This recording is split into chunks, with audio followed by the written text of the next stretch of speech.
Now, boundaries of life space region. Boundary, अभी permeable impermeable वगैरह का कंसेप्ट पढ़ रहे थे।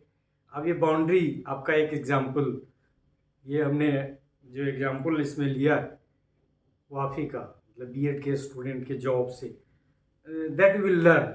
सो the boundaries of the region of the life space have two dimensions as. दो dimension है लाइफ स्पेस की बाउंड्रीज का। एक है nearness,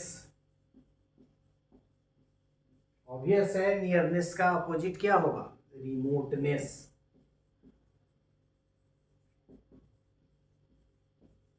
and the second one is firmness and weakness. Firmness, weakness मतलब बाउंड्री वीक है, कमजोर है या मजबूत है, या नजदीक है या दूर है, इस सेंस में है। So the boundaries of the region of the life space have two dimensions as nearness remoteness and firmness weakness. A student wants to be, example देखिए, a student wants to be a teacher in secondary schools of Bihar. आप ही लोगों का example cite किया हुआ है। For the same he she has to obtain, पहला उसको क्या चाहिए, he she has to obtain a bachelor degree in school subjects, graduation तो होना चाहिए स्कूल सब्जेक्ट में, और दूसरा bachelors degree in education, BEd होना चाहिए। पिकुलियर कंडीशन का यहाँ हम एग्जाम्पल नहीं ले रहे हैं, कुछ पिकुलियर कंडीशन हो सकता है, that I am not going to discuss. And then he she has to qualify TET either central और state. He she has to apply for the post, vacancy निकलेगी, कितना हंगामा होते रहता है, डिपार्टमेंट के बगल से प्रोसेशन जाते रहता है कि और जल्दी से हम लोगों को भी ज्वाइन कराया जाए। तो application has to participate in the counselling for the final selection. मतलब आपको एक डिग्री चाहिए किसकी, बैचलर्स की, फिर बीएड की डिग्री चाहिए, फिर टेट क्वालिफाई होना चाहिए, फिर वैकेंसी में अप्लाई करना चाहिए, और फिर काउंसलिंग में जाना चाहिए। These are the steps. Now we shall try to understand. In the present example, there are 4 regions in between two extremes. And what are the two extremes? To obtain bachelor's degree in school subjects and education, and to qualify TET and then apply and participate in counseling.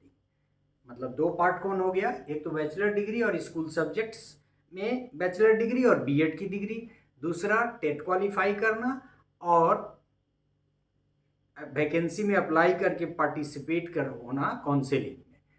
ये दो part हो गए। अब इसी से हम इसको समझेंगे। Participation in counselling is the near reason. Near reason क्यों? क्योंकि इसमें बहुत पेन लेने की जरूरत नहीं है। Whereas obtaining bachelors degree is a remote reason. अब मान लीजिए आप इंटीग्रेटेड बीएड भी कर लेते हैं तो 4 साल तो लगेगा ना, बैचलर्स डिग्री भी लिया तो भी उतना लगभग लग गया, 3 साल उधर फिर 5 साल। तो ये कह रहा है कि चूंकि काउंसलिंग में बहुत टाइम नहीं लगेगा, अप्लाई हो गया है, काउंसलिंग के लिए बुलाया तो आपको जाना है, कागज़ पत्तर आपके पास है, लेके आप जाएंगे। लेकिन बैचलर डिग्री को लेने में और बीएड की डिग्री के लेने में आपको समय लगेगा।